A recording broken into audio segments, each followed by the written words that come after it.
Ang titigas nyo,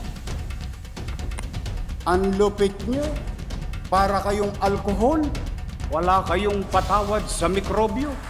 Kasi baka mahulog kayo sa bangko sa susunod kong ilalahad na tunay na katayuan ng ating lungsod.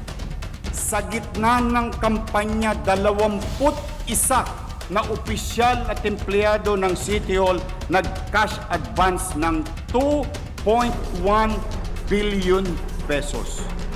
In one day, they authorized one person to draw 3 checks in one day.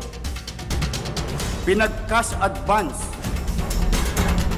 ng 132 million pesos.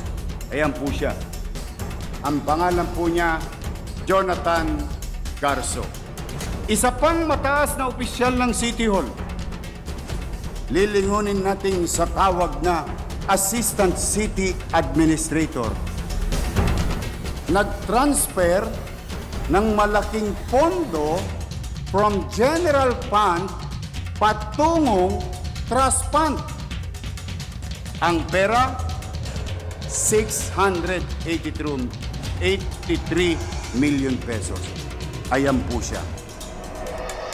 Joy Dawis Asuncion.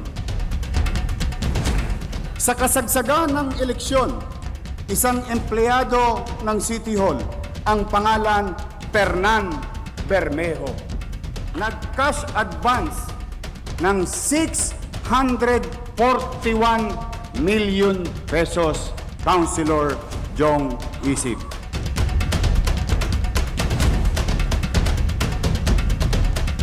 Ang susunod, ang summa cum laude, Attorney Marlon Lacson, amounting to 1.1 billion pesos. Sila ba'y may krimen na ginawa? Hindi ko po alam. Ano bang ginawa nila sa pera? Hindi ko pa po alam. Pero sigurado ako, one way or another, malalaman ko rin may nakinabang dito sa sesyon na ito.